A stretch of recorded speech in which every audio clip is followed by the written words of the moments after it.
Mi nombre es Alberto Ramírez. Tengo 68 años y el 24 de diciembre del año pasado, mi hija Fernanda me miró a los ojos delante de toda la familia reunida para la cena navideña y me dijo las palabras que jamás pensé que escucharía de su boca. Papá, este lugar es de mi suegro ahora. Necesito que te vayas porque él va a presidir la mesa. Pero lo que ella no sabía en ese momento preciso, mientras me humillaba delante de mis nietos, de mi nuera, de mis propios hermanos, es que esas palabras no me iban a quebrar como ella esperaba. En cambio, me dieron la claridad que necesitaba para tomar la decisión más liberadora de mis 68 años, desaparecer de sus vidas para siempre, sin explicaciones, sin despedidas, sin rastro. Esta es la historia de cómo una hija puede traicionar tanto a su padre que lo empuje a borrar su propia existencia de la historia familiar. Quédate hasta el final, porque lo que vas a escuchar te va a demostrar que hay humillaciones que no se olvidan jamás, y que a veces la única respuesta digna es el silencio absoluto. Y contame desde qué ciudad me estás escuchando, porque necesito saber si en todo el mundo hay hijas capaces de expulsar a sus padres de su propia tradición navideña. Pero antes de contarte cómo llegué a esa Nochebuena, que cambió mi vida para siempre, tengo que llevarte atrás en el tiempo para que entiendas exactamente quién era el hombre que acababa de ser desterrado de su propia familia, porque lo que Fernanda estaba a punto de descubrir iba a ser más devastador que cualquier venganza que ella pudiera imaginar. Todo comenzó hace 3 años, cuando mi esposa Cristina murió en un accidente de tránsito. Habíamos estado casados durante 42 años, habíamos criado 3 hijos juntos, habíamos construido una vida hermosa en una casa que compramos cuando ellos eran pequeños. Cristina era el alma de nuestra familia, la que organizaba todas las reuniones, la que mantenía a todos unidos, la que convertía cada festividad en un evento mágico. Cuando murió, me quedé completamente perdido. No solo había perdido a mi compañera de vida, sino que también había perdido a la persona que sabía cómo mantener a la familia conectada. Fernanda, mi hija del medio de 35 años, inmediatamente se ofreció a tomar el rol de Cristina en las reuniones familiares. Papá, me dijo una semana después del funeral, no te preocupes por las fiestas. Yo me voy a hacer cargo de organizar todo. Vamos a mantener las tradiciones que mamá tanto amaba. Sus palabras me consolaron enormemente. Pensé que iba a honrar la memoria de su madre, manteniendo viva la magia navideña que Cristina había creado durante décadas. Fernanda estaba casada con Ricardo Vega, un contador exitoso de 40 años que trabajaba para una empresa multinacional. Tenían 2 hijos, Matías de 12 años y Sofía de 9. Ricardo siempre había sido respetuoso conmigo, aunque un poco distante. Era uno de esos hombres que hablan poco, pero observan mucho, y yo siempre había sentido que me evaluaba constantemente. Los primeros 2 años después de la muerte de Cristina, las celebraciones navideñas se hicieron en mi casa, como siempre había sido. Fernanda llegaba temprano en la mañana del 24 de diciembre para ayudarme a preparar todo. Cocinábamos juntos el pavo que su madre había preparado durante tantos años. Decorábamos la mesa con el mismo mantel rojo que Cristina había usado desde que nos casamos y encendíamos las velas en los mismos candelabros de plata que habían sido su regalo de bodas. Mis otros hijos también participaban. Gabriel, el mayor de 40 años, venía con su esposa Patricia y sus 3 hijos. Mónica, la menor de 32 años, llegaba con su novio Daniel y siempre traía postres caseros que había aprendido a hacer con su madre. La casa se llenaba de risas, de historias, de la calidez que solo pueden crear las familias unidas. Pero yo notaba que algo había cambiado en Fernanda durante el 2.º año. Había una tensión en ella que no había estado ahí antes, una impaciencia cuando yo contaba historias sobre Cristina, una prisa por terminar con las tradiciones que antes había querido preservar. «Papá», me dijo durante la cena navideña de hace 2 años, ¿no te parece que deberíamos modernizar un poco las celebraciones? Digo, algunas de estas tradiciones son muy anticuadas. El comentario me sorprendió, porque había sido su idea mantener todo exactamente como lo hacía su madre. «¿Qué quieres decir con modernizar?», le pregunté. «Bueno, por ejemplo, ese ritual de contar historias navideñas de cuando éramos chicos», Los chicos se aburren con eso. A mí me gusta escuchar esas historias, intervino Gabriel. A mí también, agregó Mónica. Pero Fernanda insistió. Sí, pero tenemos que pensar en las nuevas generaciones. Mis hijos prefieren los videojuegos a las historias viejas. El comentario me dolió porque esas historias viejas eran los recuerdos más preciados que tenía de Cristina y de nuestros hijos cuando eran pequeños. Después de esa cena, empecé a notar otros cambios en Fernanda. Sus visitas se volvieron menos frecuentes, sus llamadas más cortas, sus conversaciones más superficiales. Cuando yo mencionaba a Cristina, ella cambiaba de tema rápidamente. Cuando yo sugería hacer algo que recordara a su madre, ella siempre tenía una excusa para posponerlo. Durante el año pasado, la situación empeoró significativamente. Fernanda empezó a llegar tarde a las reuniones familiares, a irse temprano, a mostrar una impaciencia evidente cuando yo hablaba sobre el pasado. Pero lo que más me preocupó fue que empezó a traer a Ricardo más seguido a conversaciones que antes habían sido solo entre nosotros. «Papá», me dijo un día mientras tomábamos café en mi casa, «Ricardo y yo hemos estado hablando sobre las fiestas navideñas de este año». Era la primera vez que incluía a su marido en las decisiones sobre nuestras tradiciones familiares. «¿Y qué han estado hablando?», le pregunté. «Bueno, pensamos que tal vez sería bueno hacer un cambio. Las fiestas en esta casa son muy nostálgicas. Los chicos necesitan algo más dinámico, más moderno». La palabra nostálgicas la dijo como si fuera algo negativo, como si recordar a su madre fuera un defecto que había que corregir. «Fernanda», le dije, «esta casa ha sido el centro de nuestras celebraciones navideñas durante más de 30 años. Tu madre organizó la primera cena navideña aquí cuando vos tenías 5 años. Ya lo sé, papá, pero mamá ya no está, y nosotros tenemos que seguir adelante. Seguir adelante». Esa frase que yo había escuchado tanto durante mi duelo, pero que ahora sonaba diferente en boca de mi hija. Sonaba como si seguir adelante significara borrar el pasado. «¿Y qué sugerís?», le pregunté. «Sugerimos hacer la cena navideña en nuestra casa este año. Tenemos más espacio, una cocina más moderna, y Ricardo puede ayudar con la organización». La propuesta me tomó completamente desprevenido. «Pero Fernanda, esta casa es donde tu madre creó todas nuestras tradiciones navideñas. Acá están todos sus adornos. Acá está su vajilla especial.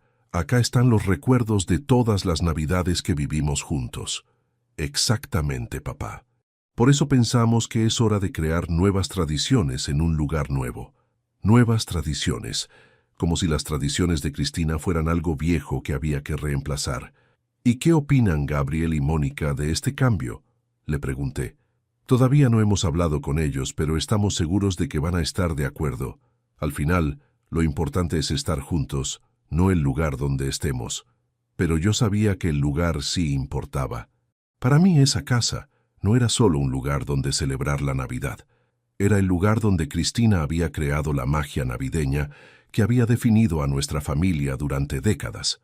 Era donde habían crecido mis hijos, donde habían abierto sus regalos navideños durante años, donde habían aprendido el significado de la familia. Esa noche llamé a Gabriel para contarle sobre la propuesta de Fernanda. «¿Qué te parece?», le pregunté después de explicarle todo. Gabriel se quedó callado por un momento antes de responder. «Papá, honestamente me sorprende. Fernanda siempre había insistido en mantener las tradiciones de mamá. No entiendo por qué ahora quiere cambiar todo». «Yo tampoco lo entiendo», le confesé. «Dice que quiere modernizar las celebraciones.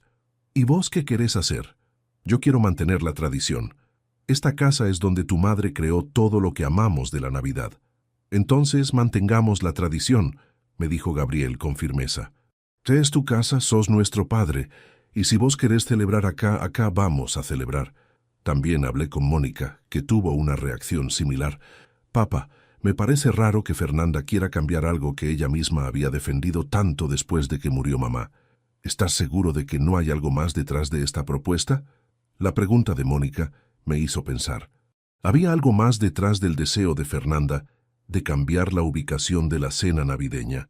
Durante los siguientes días, empecé a repasar nuestras conversaciones recientes, buscando pistas sobre sus verdaderas motivaciones. Fue entonces cuando recordé algo que había pasado unas semanas antes. Ricardo había venido a mi casa para ayudarme con algunos papeles del seguro, y mientras estábamos en mi oficina, él había hecho un comentario extraño. Alberto, me había dicho mientras miraba las fotos de familia que tengo en las paredes, debe ser difícil vivir rodeado de tantos recuerdos del pasado. No es difícil, le había respondido. Es consolador. ¿No te parece que tal vez sería saludable hacer algunos cambios? Digo, renovar la decoración, cambiar los muebles, crear un ambiente más actual. ¿Por qué habría de hacer eso? Bueno, para seguir adelante, para no quedar atrapado en el pasado. En ese momento no le había dado mucha importancia al comentario, pero ahora lo veía bajo una luz diferente. ¿Era posible que Ricardo estuviera influenciando a Fernanda para que me alejara de los recuerdos de Cristina? ¿Era posible que él viera mis tradiciones navideñas como algo anticuado que había que cambiar? Una semana antes de la Navidad, Fernanda vino a mi casa con una propuesta que me confirmó mis sospechas. «Papá», me dijo, «Ricardo y yo hemos estado hablando y queremos hacer una propuesta oficial sobre la cena navideña». «Te escucho», le dije, aunque ya tenía una idea de lo que venía. «Queremos que la cena se haga en nuestra casa, pero no solo este año. Queremos que se convierta en la nueva tradición. Queremos que Ricardo sea quien presida la cena, como el nuevo jefe de familia». Las palabras me golpearon como un martillo. Ricardo, el nuevo jefe de familia. Como si yo hubiera abdicado de mi rol. Como si la muerte de Cristina hubiera terminado con mi autoridad dentro de mi propia familia. «Fernanda», le dije tratando de mantener la calma, «yo soy el jefe de esta familia, y mientras esté vivo, las decisiones sobre nuestras tradiciones las voy a tomar yo». «Papá, no seas tan anticuado. Los tiempos han cambiado. Ya no existen los jefes de familia tradicionales. Tal vez no existan en general, pero en esta familia sí existe, y soy yo». «Pero papá, vos ya tenés 68 años. Es hora de que la siguiente generación tome el control». La siguiente generación. Como si yo fuera un dinosaurio que había que jubilar de mis propias tradiciones familiares. «Fernanda, ¿qué está pasando realmente? ¿Por qué de repente querés cambiar todo lo que tu madre creó?» «No quiero cambiar todo, papá. Quiero evolucionar. Mamá está muerta y nosotros estamos vivos. Tenemos que crear nuevas tradiciones que reflejen quiénes somos ahora, no quiénes éramos antes. ¿Y quiénes somos ahora? Somos una familia moderna que no vive en el pasado. Somos una familia que puede crear nuevas tradiciones sin estar atada a rituales anticuados». Rituales anticuados. Esas fueron las palabras que mi hija usó para describir las tradiciones que su madre había creado con tanto amor durante décadas. «Fernanda», le pregunté, «¿estas ideas son tuyas o de Ricardo?» La pregunta la puso visiblemente incómoda. «Son ideas nuestras. Ricardo y yo somos un equipo. Pero antes de casarte con Ricardo, vos adorabas estas tradiciones. Fuiste vos la que insistió en mantenerlas después de que murió tu madre». «Sí, pero eso fue cuando estaba procesando el duelo. Ahora que he superado la muerte de mamá, puedo ver las cosas con más claridad». Había superado la muerte de su madre. Como si el amor por Cristina fuera una enfermedad de la que había que recuperarse. ¿Y esa claridad te dice que hay que borrar todo lo que ella creó? Me dice que hay que honrar su memoria creando algo nuevo en lugar de aferrarse a algo que ya terminó. Esa conversación me dejó devastado. No solo porque Fernanda quería cambiar nuestras tradiciones, sino porque había comenzado a hablar de su madre como si fuera algo del pasado que había que superar. La mujer que había dedicado su vida a crear la magia navideña para sus hijos, ahora era vista, por una de esas hijas, como un obstáculo para el progreso. Esa noche llamé a Gabriel y a Mónica para contarles sobre la conversación con Fernanda. Los dos reaccionaron con sorpresa y enojo. «¿Cómo puede decir que las tradiciones de mamá son anticuadas?», me preguntó Mónica con indignación. «No lo sé», le respondí, «pero está decidida a cambiar todo». «¿Y vos qué vas a hacer?», me preguntó Gabriel. «Voy a mantener la tradición. La cena navideña va a ser en mi casa como siempre ha sido».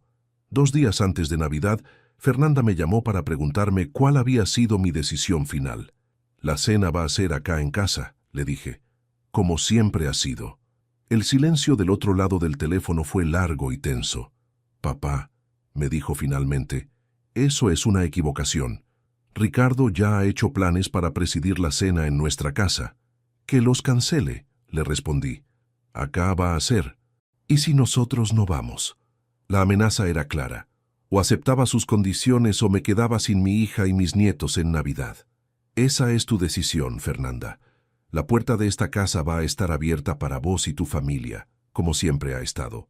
Incluso si no aceptás que Ricardo presida la cena, incluso así, Ricardo es bienvenido como mi yerno, pero esta sigue siendo mi casa y mi familia. Colgué el teléfono con el corazón pesado, pero con la conciencia tranquila. No iba a ceder ante el chantaje emocional de mi hija. Las tradiciones que Cristina había creado no iban a ser borradas solo porque Ricardo había decidido que eran anticuadas. El 24 de diciembre por la mañana empecé a preparar la casa como siempre lo había hecho. Saqué la vajilla especial de Cristina, puse el mantel rojo en la mesa del comedor, encendí las velas en los candelabros de plata. La casa se llenó del aroma familiar del pavo en el horno y de los postres que estaba preparando, siguiendo las recetas de mi esposa. Gabriel llegó temprano con su familia para ayudarme con los últimos preparativos. ¿Sabes algo de Fernanda?, me preguntó mientras acomodábamos las sillas alrededor de la mesa. No he sabido nada desde nuestra conversación del martes. Mónica llegó una hora después con Daniel y con los postres que había prometido. ¿Vienen Fernanda y Ricardo?, fue lo primero que me preguntó. No lo sé, le respondí honestamente. A las 6 de la tarde, la hora tradicional de nuestra cena navideña, estábamos todos reunidos esperando. Gabriel y Patricia con sus 3 hijos, Mónica y Daniel y yo. Pero la silla de Fernanda, la de Ricardo y las de mis nietos Matías y Sofía estaban vacías. «Papá», me dijo Gabriel, «tal vez deberíamos llamarla». «No», le respondí. «Ella sabe que está invitada. Si quiere venir, puede venir». Esperamos hasta las 6:30, y cuando quedó claro que Fernanda no iba a aparecer, decidimos comenzar la cena sin ella. Fue una celebración agridulce. Por un lado, estaba rodeado del amor de Gabriel y Mónica, que habían elegido honrar las tradiciones de su madre. Por el otro, extrañaba terriblemente a Fernanda y a mis nietos. Durante la cena, Gabriel levantó su copa para hacer un brindis. «Por mamá», dijo, «que nos enseñó que la familia es lo más importante del mundo». «Por mamá», repetimos todos. Pero las palabras sonaban huecas porque parte de nuestra familia había elegido estar en otro lado. A las 10 de la noche, cuando ya estábamos recogiendo la mesa, sonó el timbre. Era Fernanda con Ricardo y los chicos. Cuando abrí la puerta, vi inmediatamente que algo había cambiado en ella. Su sonrisa era forzada, sus movimientos eran tensos y Ricardo tenía una expresión de superioridad que no había visto nunca antes. «Hola, papá», me dijo Fernanda. «Lamentamos llegar tarde. Tuvimos que terminar algunas cosas en casa». «No hay problema», le respondí. «Todavía queda pavo y postres». Pero cuando entraron a la casa, inmediatamente noté que algo estaba diferente en su actitud. Fernanda miró la mesa decorada con desdén, como si fuera algo primitivo. Ricardo examinó los candelabros de plata con una expresión que parecía decir, «¡Qué anticuado!». Los chicos se veían incómodos, como si les hubieran dicho que iban a un lugar donde no querían estar. «¿Dónde está mi lugar?», preguntó Ricardo señalando la mesa. «Tu lugar está donde siempre ha estado», le respondí señalando la silla que tradicionalmente ocupaba junto a Fernanda. «No», me dijo Fernanda. «Ricardo va a sentarse en la cabecera de la mesa». La cabecera de la mesa era el lugar que Cristina había ocupado durante décadas y que yo había ocupado desde su muerte. «Fernanda», le dije con calma, «ese es mi lugar». «No más», me respondió con una frialdad que me heló la sangre. «Hemos decidido que Ricardo va a presidir la cena navideña de ahora en adelante». Gabriel y Mónica, que habían estado conversando en la sala, se acercaron al comedor al escuchar la tensión en nuestras voces. «¿Qué está pasando?», preguntó Gabriel. «Lo que está pasando», dijo Ricardo hablando por primera vez desde que había llegado, «es que es hora de que esta familia tenga un liderazgo nuevo y moderno». «¿Qué querés decir con eso?», le preguntó Mónica con suspicacia. «Quiero decir que Alberto ya ha cumplido su rol como jefe de familia. Ahora es mi turno de tomar esa responsabilidad». «Espera un momento», intervino Gabriel. «Mi padre sigue siendo el jefe de esta familia». «Técnicamente sí», respondió Ricardo con condescendencia, pero prácticamente yo soy el que tiene la estabilidad económica, la casa más grande y las ideas más modernas sobre cómo manejar una familia. La arrogancia en su voz era nauseabunda. Este hombre acababa de llegar a mi casa y me estaba diciendo que él era más calificado que yo para liderar mi propia familia.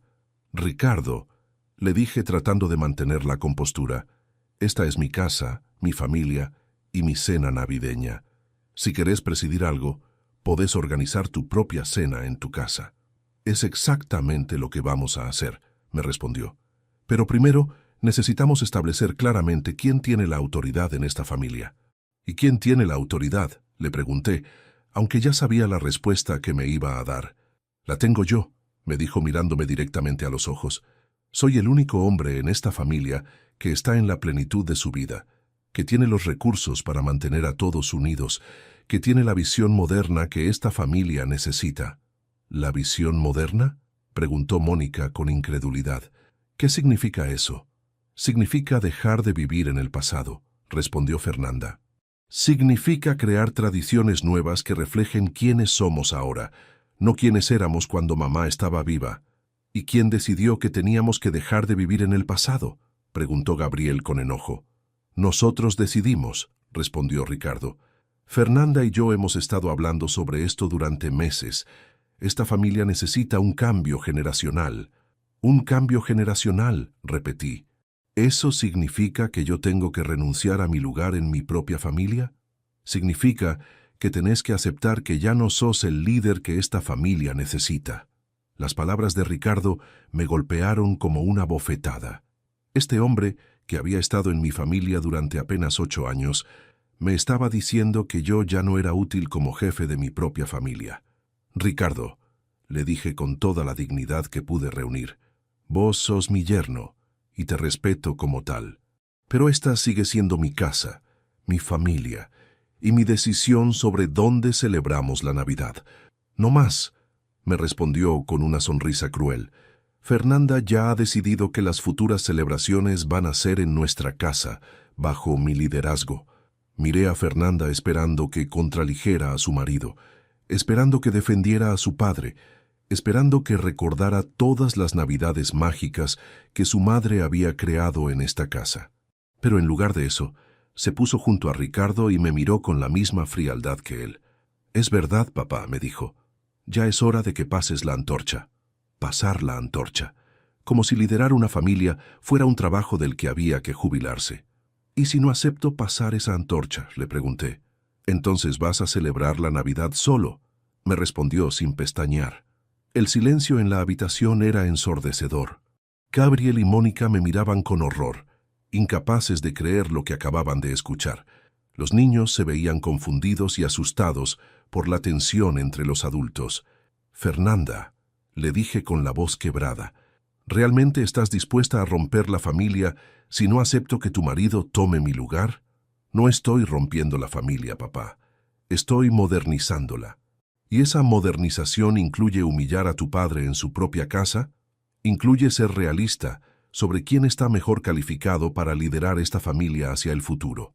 Fue en ese momento que Ricardo dio el golpe final. Se acercó a la cabecera de la mesa, donde yo había estado sentado durante 3 años desde la muerte de Cristina, y puso su mano en el respaldo de la silla. «Alberto», me dijo con una sonrisa que era pura malicia, «este lugar es mío ahora. Necesito que te vayas porque yo voy a presidir esta cena». Las palabras resonaron en el comedor como un eco de humillación. Mi yerno acababa de echarme de mi propio lugar en mi propia casa, delante de toda mi familia, y mi hija estaba parada junto a él, apoyando cada palabra. Gabriel explotó. «¿Estás loco? Este es mi padre y esta es su casa». «Cálmate, Gabriel», le dijo Ricardo con condescendencia. «Esto no es personal. Es simplemente lo mejor para la familia». «¿Cómo no va a ser personal?», gritó Mónica.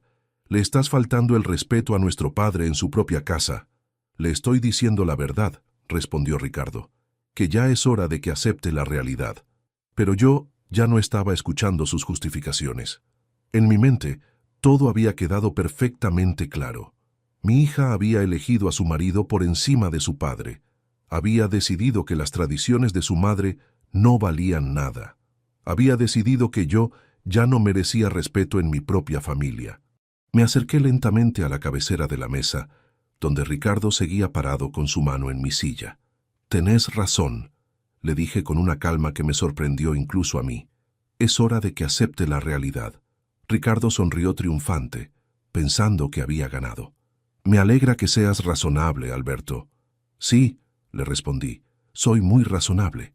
Tan razonable que me voy a ir de mi propia casa para que vos puedas presidir la cena». La sonrisa se le borró de la cara. «¿Qué? Que me voy. Que te dejo mi lugar, mi casa, mi familia. Que podés presidir todo lo que quieras». «Papá, no entendiste», me dijo Fernanda. «No queremos que te vayas de la casa, solo queremos que aceptes el nuevo orden. El nuevo orden donde tu marido es más importante que tu padre. Donde Ricardo tiene la autoridad que vos ya no podés manejar». «Perfecto», le dije. «Entonces manéjelo él. Yo me voy». Caminé hacia mi habitación, mientras toda la familia me seguía gritando explicaciones, justificaciones, intentos de mediar. Pero yo ya había tomado mi decisión. Saqué una valija del armario y empecé a meter algunas mudas de ropa. «Papá, ¿qué estás haciendo?», me preguntó Gabriel entrando a la habitación. «Me voy», le respondí sin dejar de empacar. «¿A dónde?». «No lo sé todavía». «No podés irte. Esta es tu casa». «Era mi casa», lo corregí. «Ahora es la casa donde Ricardo va a presidir las cenas navideñas». Fernanda apareció en la puerta de la habitación. «Papá, estás exagerando. Nadie quiere que te vayas de tu casa». «¿No? Entonces, ¿qué querés exactamente?». «Quiero que aceptes que los tiempos han cambiado. Quiero que entiendas que Ricardo puede aportar cosas valiosas al liderazgo de esta familia». «¿Cómo qué?». «Como estabilidad económica, como ideas modernas, como una perspectiva fresca sobre nuestras tradiciones». «¿Y yo qué aporto?». «Aportás sabiduría y experiencia, pero no autoridad, no del tipo que la familia necesita ahora». «Entiendo», le dije cerrando la valija. «Entonces me voy a buscar una familia que sí necesite el tipo de autoridad que tengo». «No seas dramático», me gritó Fernanda. «Nadie te está echando». «¿No? Entonces, ¿qué acaba de pasar en el comedor?». «Lo que pasó es que Ricardo quiere tomar más responsabilidad en la organización familiar. ¿Y esa responsabilidad incluye echarme de mi lugar en la mesa? Incluye reorganizar las jerarquías familiares». «Reorganizar las jerarquías», repetí. «¿Sabes qué, Fernanda? Tenés razón. Es hora de reorganizar las jerarquías, y en mi nueva jerarquía vos no existís». Tomé mi valija y caminé hacia la puerta. Toda la familia estaba reunida en el living, mirándome con una mezcla de horror y confusión. Ricardo seguía parado junto a la mesa del comedor, como si estuviera custodiando su nuevo territorio. «¿A dónde vas a ir?», me preguntó Mónica con lágrimas en los ojos. «A un hotel esta noche», le respondí. «Después ya veré». «Papá», me dijo Gabriel, «no dejes que Fernanda y Ricardo te echen de tu propia casa. Nosotros te apoyamos». «Gracias, hijo. Pero esto no es sobre apoyo. Esto es sobre dignidad». «¿Y tu dignidad te obliga a irte?». «Mi dignidad me obliga a no aceptar humillaciones», le respondí. «Y lo que acaba de pasar aquí es la humillación más grande que he recibido en mi vida». «Papá», me dijo Fernanda acercándose a mí, «no queríamos humillarte. Solo queríamos modernizar las tradiciones familiares, echándome de mi lugar en la mesa, diciéndome que tu marido está mejor calificado que yo para liderar mi propia familia. Estás malinterpretando todo». «Ah, sí. Entonces explícame exactamente qué es lo que malinterpreté». Se quedó callada porque sabía que no había forma de malinterpretar lo que había pasado. Ricardo, que había estado observando la escena desde el comedor, finalmente habló. «Alberto, tal vez deberíamos hablar esto como adultos mañana cuando las emociones estén más calmadas». «No hay nada que hablar», le respondí. «Vos ya dijiste todo lo que tenías que decir. Este lugar es tuyo ahora. Disfrútalo». Caminé hacia la puerta con mi valija en la mano. Gabriel y Mónica me siguieron. «Papá», me dijo Mónica, «quedémonos nosotros y celebremos la Navidad como siempre. Que Fernanda y Ricardo se vayan si no les gusta». «No», le respondí, «no voy a dividir la familia. Si Fernanda eligió a su marido por encima de su padre, es su decisión. Pero yo no voy a quedarme para ser testigo de mi propia humillación. ¿Y nosotros qué hacemos?, me preguntó Gabriel. Ustedes hacen lo que les dicte su conciencia. Pero por favor no traten de mediar en esto. Lo que pasó aquí esta noche no tiene mediación posible. Abrí la puerta y salí a la noche fría de diciembre. Podía escuchar a mi familia discutiendo detrás de mí, pero ya no me importaba. Por primera vez en mi vida había sido echado de mi propio hogar por mi propia hija. Esa noche me hospedé en un hotel del centro de la ciudad. Era 24 de diciembre, casi medianoche, y yo estaba solo en una habitación extraña, en lugar de estar en mi casa celebrando con mi familia. Pero, extrañamente, no me sentía devastado. Me sentía libre. Me senté en la cama y repasé todo lo que había pasado. Durante años había estado justificando el comportamiento cada vez más distante de Fernanda, diciéndome que era normal que estuviera ocupada con su propia familia. Había excusado su falta de interés en las tradiciones de su madre, pensando que era su manera de procesar el duelo. Pero esa noche había visto la verdad. Mi hija se había casado con un hombre que la había convencido de que yo era un obstáculo para su modernización familiar. Ricardo no solo quería quitarme mi lugar en la mesa, quería quitarme mi lugar en la familia, y Fernanda había elegido apoyarlo. Al día siguiente, 25 de diciembre, recibí varias llamadas. Gabriel me llamó temprano para preguntarme cómo estaba y para contarme que él y Mónica habían decidido irse de mi casa después de que yo me fuera. No íbamos a celebrar la Navidad con Ricardo presidiendo la mesa, me dijo. Mónica me llamó para decirme lo mismo. Papá, lo que pasó anoche fue inexcusable. Fernanda y Ricardo se quedaron solos con sus hijos. Nosotros nos fuimos. No recibí ninguna llamada de Fernanda. Durante los siguientes días, mientras seguía en el hotel decidiendo qué hacer con mi vida, empecé a recibir llamadas de otros miembros de la familia que se habían enterado de lo que había pasado en Nochebuena. Mis hermanos, mis cuñados, mis sobrinos, todos expresaron su indignación por el comportamiento de Fernanda y Ricardo. Alberto, me dijo mi hermana Rosa durante una de esas llamadas, lo que te hicieron es imperdonable. ¿Cómo se atrevieron a echarte de tu propio lugar? No me echaron, la corregí. Me ofrecieron una humillación y yo elegí no aceptarla. ¿Y qué vas a hacer ahora? No lo sé todavía, pero sí sé lo que no voy a hacer. ¿Qué? No voy a rogar por el respeto que merezco como padre. Una semana después de Navidad, tomé una decisión que sorprendió a todos. Puse mi casa en venta. Si Fernanda quería modernizar las tradiciones familiares, iba a tener que hacerlo sin el lugar donde esas tradiciones habían nacido. Gabriel y Mónica reaccionaron con shock cuando les conté mi decisión. Papá, me dijo Gabriel, no podés vender la casa donde crecimos. Esa casa está llena de recuerdos de mamá. Los recuerdos de tu madre están en mi corazón, le expliqué. No necesito una casa específica para honrarlos, pero esa casa es nuestro hogar. Era nuestro hogar cuando éramos una familia unida. Ahora que Fernanda ha decidido que yo ya no soy relevante en esta familia, no tiene sentido mantener un hogar que no existe más. ¿Y a dónde vas a ir? Voy a buscar un lugar donde pueda vivir en paz, sin tener que defender constantemente mi lugar en mi propia familia. La casa se vendió en 3 semanas. Los compradores eran una familia joven con 3 hijos que se enamoraron inmediatamente del lugar.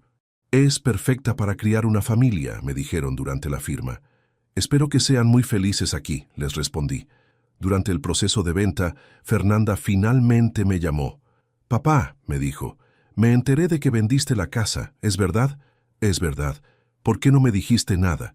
Porque ya no tenemos esa relación, le expliqué. ¿Qué relación? La relación donde yo te consulto mis decisiones importantes.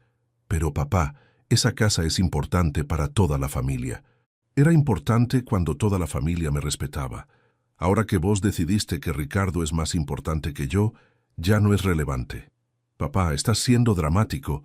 Nadie dijo que Ricardo es más importante que vos. ¿No? Entonces, ¿qué significó lo que pasó en Nochebuena? Silencio del otro lado del teléfono.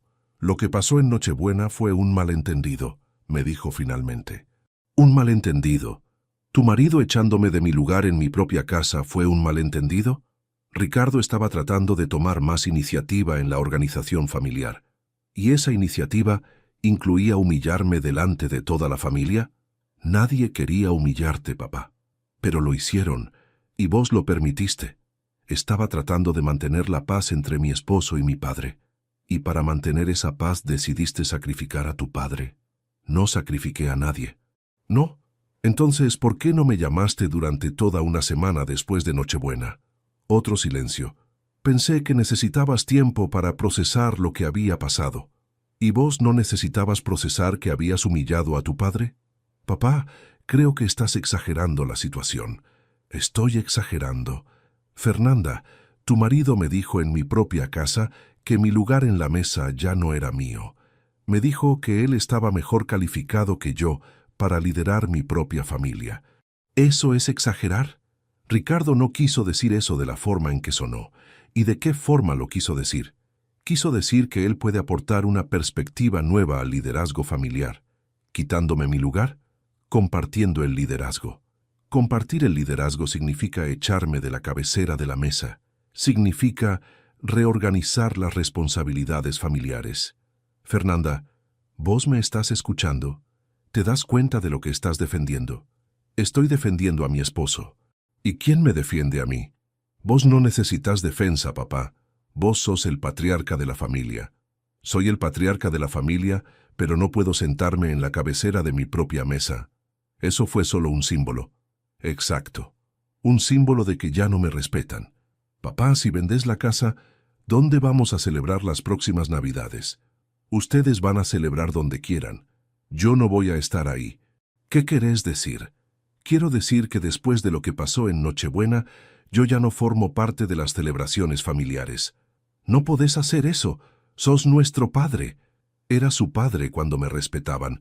Ahora soy el obstáculo que tienen que superar para modernizar la familia.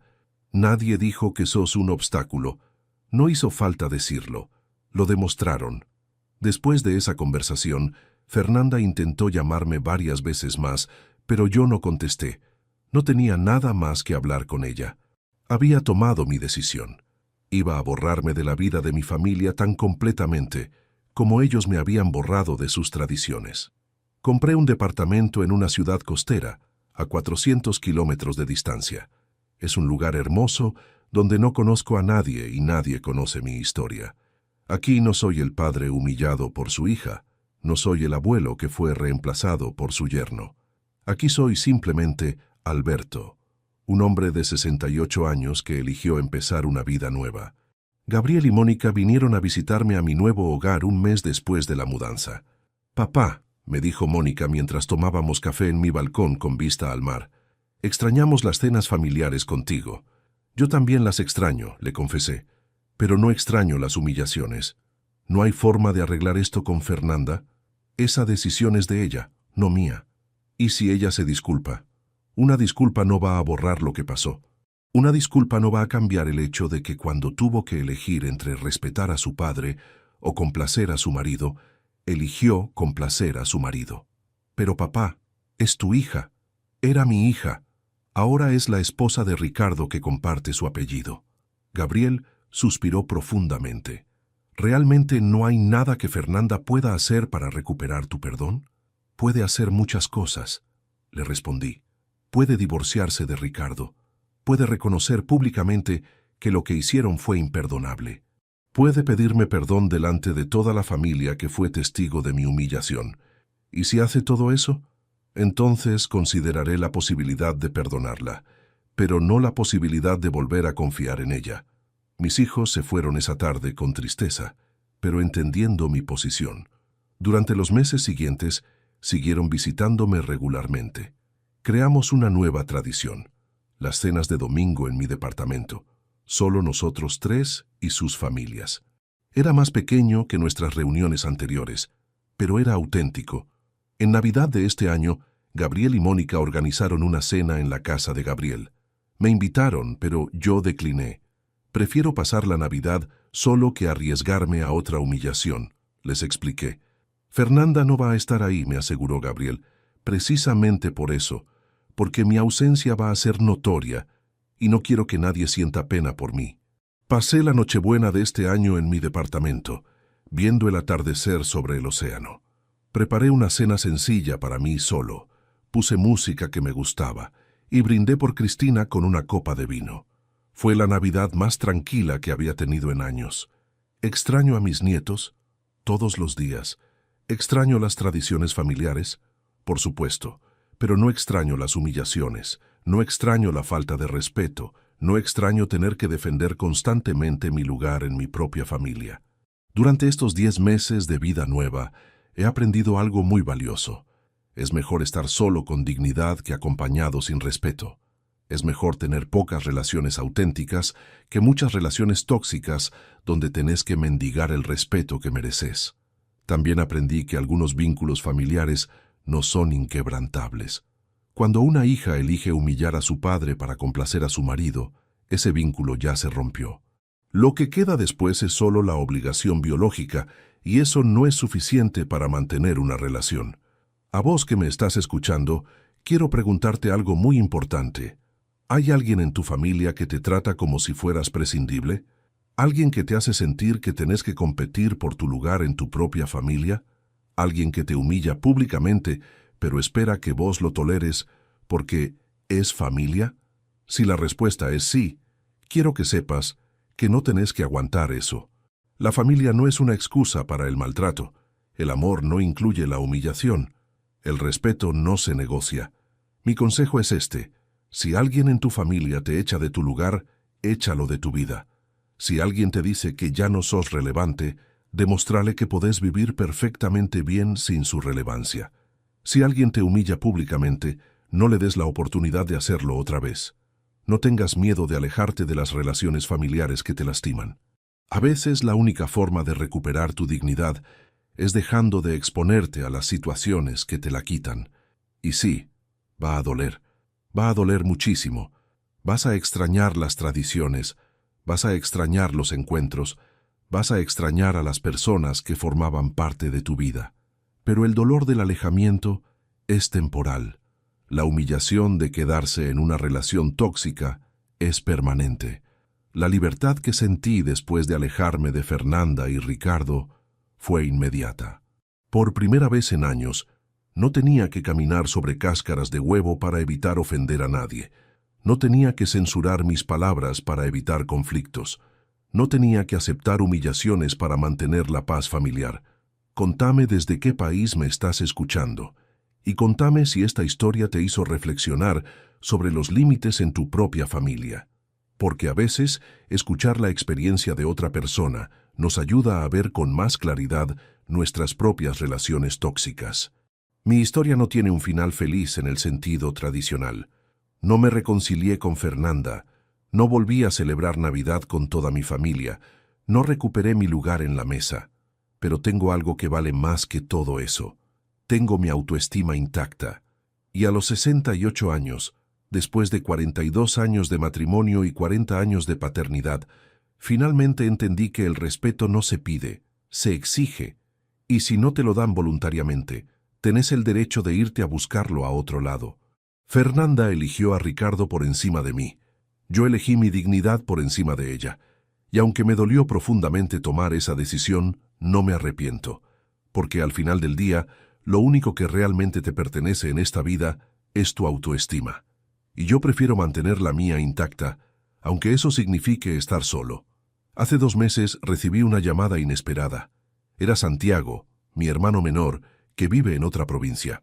Alberto, me dijo con voz tensa, necesito contarte algo sobre Fernanda. Mi corazón se aceleró porque hacía meses que no tenía noticias directas de mi hija. ¿Qué pasa con ella?, le pregunté.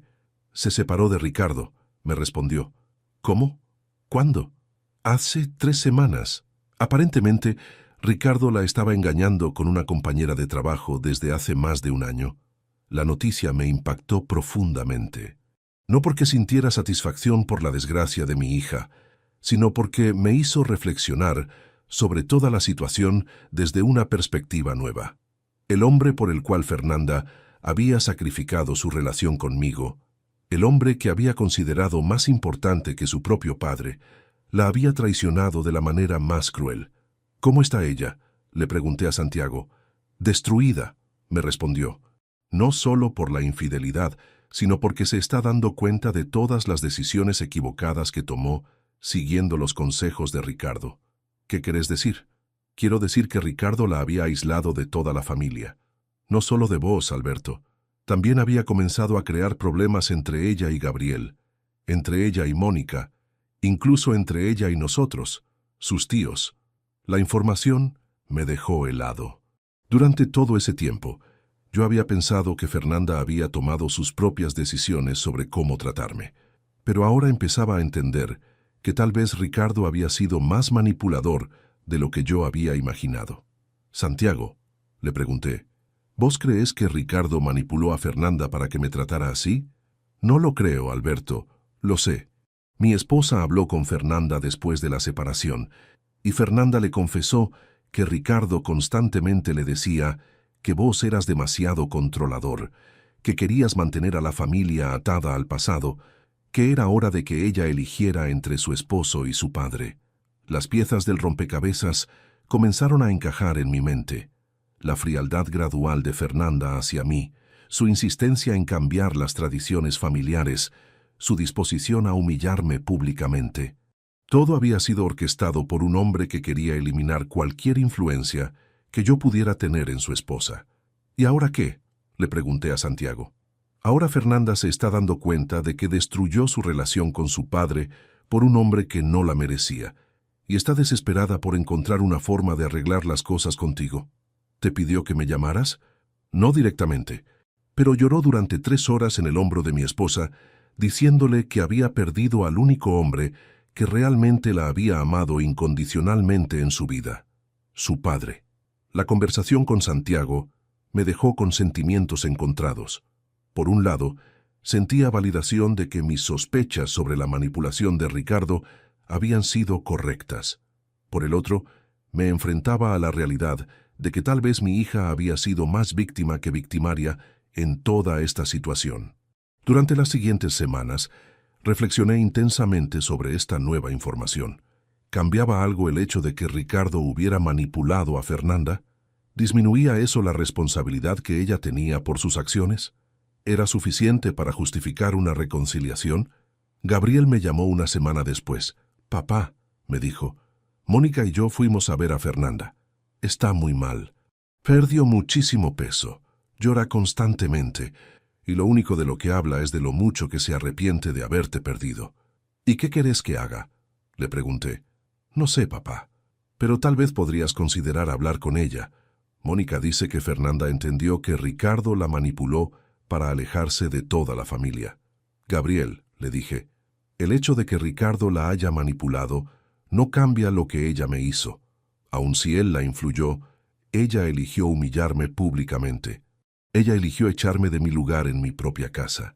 Pero papá, ¿no crees que todos cometemos errores?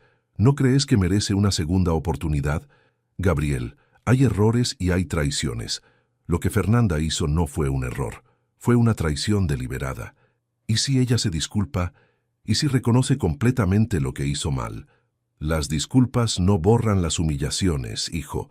Una vez que alguien te demuestra que es capaz de humillarte públicamente, siempre sabes que es capaz de hacerlo otra vez. Pero la verdad era que la nueva información sobre Ricardo sí había afectado mi perspectiva. No había cambiado mi decisión de mantenerme alejado de Fernanda, pero sí había añadido una capa de complejidad a mi comprensión de toda la situación. Un mes después, recibí una carta. Era de Fernanda. La letra era temblorosa, claramente escrita entre lágrimas. Decía: «Papá, sé que no merezco tu perdón. Sé que lo que te hice en Nochebuena fue imperdonable. Sé que te humillé delante de toda la familia y que destruí algo que jamás voy a poder reparar completamente. Pero necesito que sepas que me he dado cuenta de todo lo que perdí cuando te perdí a vos. Me he dado cuenta de que Ricardo me manipuló durante años para alejarme de mi familia, especialmente de vos». Me llenó la cabeza con ideas sobre modernización y progreso, pero en realidad solo quería tener control total sobre mi vida. No te estoy pidiendo que me perdones inmediatamente. No te estoy pidiendo que vuelvas a ser mi padre como si nada hubiera pasado. Solo te estoy pidiendo que me des la oportunidad de demostrar que he aprendido de mis errores. He perdido a mi marido. He perdido mi hogar, he perdido mi estabilidad, pero la pérdida que más me duele es haberte perdido a vos. Porque vos fuiste el único hombre en mi vida que me amó sin condiciones, y yo lo tiré todo por la borda por alguien que resultó ser incapaz de amarme realmente. Si algún día encontrás en tu corazón la posibilidad de darme una segunda oportunidad, vas a encontrarme esperando. Pero si decidís que lo que hice es imperdonable, voy a respetar tu decisión. Te amo, papá. Siempre te voy a amar. Y voy a pasar el resto de mi vida lamentando haber puesto en riesgo ese amor. Tu hija arrepentida, Fernanda. Leí la carta 3 veces antes de ponerla en mi escritorio.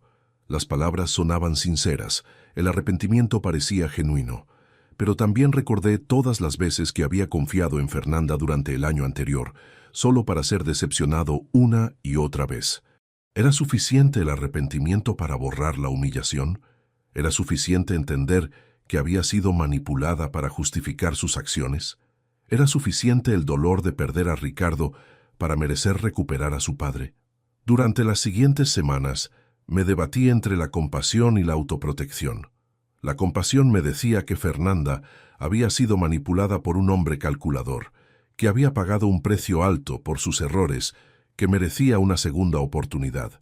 La autoprotección me recordaba la frialdad en sus ojos cuando me echó de mi lugar en la mesa, la facilidad con la que había elegido a Ricardo por encima de mí, el año de humillaciones progresivas. Decidí consultar con un psicólogo en mi nueva ciudad. Doctor, le dije durante nuestra primera sesión, mi hija me humilló públicamente hace un año. Ahora se arrepiente y quiere reconciliarse. No sé si debo perdonarla. ¿Qué es lo que más le preocupa de una posible reconciliación?, me preguntó. Me preocupa volver a confiar en alguien que ya demostró que es capaz de traicionarme. ¿Y qué es lo que más le atraería de una reconciliación? Recuperar a mi hija, volver a ver a mis nietos, reconstruir las tradiciones familiares que perdimos. Alberto, me dijo el psicólogo, el perdón no es lo mismo que la reconciliación. Usted puede perdonar a su hija sin necesariamente volver a tener la misma relación que tenían antes. ¿Qué quiere decir? Quiero decir que puede elegir perdonarla por su propio bienestar emocional, pero establecer límites claros sobre cómo será la relación de ahora en adelante. La perspectiva del psicólogo me abrió una posibilidad que no había considerado. Perdonar sin olvidar, reconciliar sin volver al statu quo anterior. Era posible dar una segunda oportunidad sin renunciar a la autoprotección. Después de muchas semanas de reflexión, tomé una decisión. Le escribí una carta a Fernanda.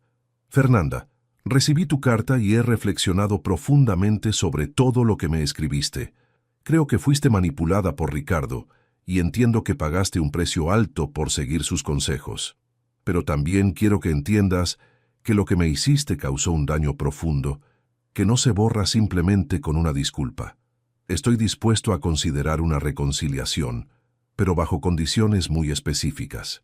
Primero, necesito que reconozcas públicamente, delante de toda la familia que fue testigo de mi humillación, que lo que hiciste estuvo mal. Segundo, necesito que entiendas que nuestra relación va a ser diferente de ahora en adelante. Ya no voy a ser el padre que acepta cualquier cosa por mantener la paz familiar. Tercero, necesito tiempo para reconstruir la confianza que se perdió. Si estás dispuesta a aceptar estas condiciones, podemos empezar lentamente. Una conversación telefónica por semana, tal vez un encuentro cada mes, pero sin presiones, sin expectativas de que todo va a volver a ser como antes inmediatamente. Tu carta me conmovió, pero las palabras tienen que estar respaldadas por acciones consistentes durante un periodo prolongado. Tu padre, que está dispuesto a intentarlo una vez más, Alberto. La respuesta de Fernanda llegó 3 días después. Era breve, pero clara. Acepto todas tus condiciones. Gracias por darme una segunda oportunidad que sé que no merezco. Han pasado 2 meses desde que comenzamos este proceso de reconciliación lenta. Fernanda cumplió con la primera condición.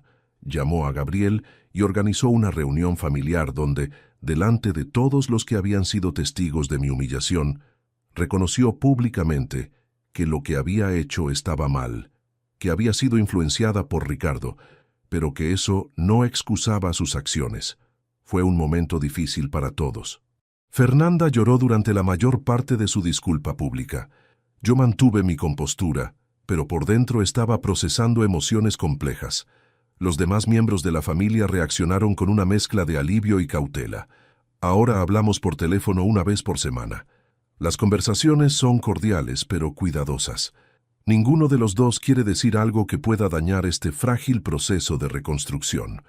Fernanda me cuenta sobre su nueva vida como madre soltera, sobre los desafíos de criar a sus hijos sin Ricardo, sobre su proceso de terapia. Yo le cuento sobre mi vida en la costa, sobre mis nuevos amigos, sobre las actividades que he desarrollado. Pero todavía no hemos hablado sobre la posibilidad de encuentros presenciales y definitivamente no hemos hablado sobre futuras celebraciones navideñas. La verdad es que todavía no sé si nuestra relación puede reconstruirse completamente. Hay cicatrices emocionales que tal vez nunca sanen por completo. Hay una parte de mí que siempre va a recordar la frialdad en sus ojos cuando me echó de mi lugar en la mesa. Pero también hay una parte de mí que reconoce que las personas pueden cambiar, que los errores pueden ser oportunidades de crecimiento, que el amor familiar puede sobrevivir incluso a las traiciones más dolorosas. Lo que sí sé es que esta vez estoy protegiendo mi dignidad mientras intento reconstruir la relación. No estoy mendigando afecto, no estoy aceptando migajas de respeto, no estoy fingiendo que nada pasó. Estoy siendo cautelosamente abierto a la posibilidad de una segunda oportunidad, pero con límites claros y expectativas realistas. La Navidad de este año será otra vez solitaria para mí. Fernanda me invitó a pasar las fiestas con ella y los chicos, pero yo decliné. Todavía es muy pronto, le expliqué. Necesito más tiempo para sentir que puedo estar en una celebración familiar sin revivir lo que pasó el año pasado. Ella lo entendió sin protestar. Esa respuesta respetuosa me dio esperanza de que tal vez sí esté cambiando realmente. Tal vez el año que viene pueda considerar una celebración navideña conjunta. Tal vez en 2 años pueda sentarme en una mesa familiar sin sentir la sombra de la humillación pasada. O tal vez no. El tiempo dirá si esta reconciliación puede florecer en algo auténtico y duradero. Pero lo que sí puedo decir es que tome la decisión correcta al no aceptar la humillación original.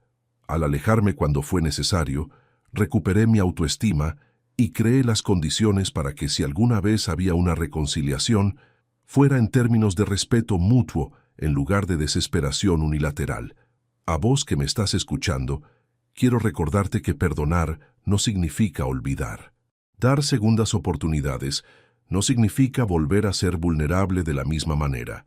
Reconciliarse no significa pretender que nada pasó.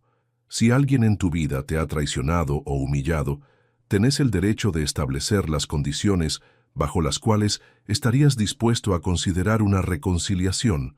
No tenés que aceptar disculpas vacías o promesas sin fundamento. Podés exigir cambios reales, comportamientos consistentes y respeto genuino. Y si decidís que una reconciliación no es posible, eso también está bien.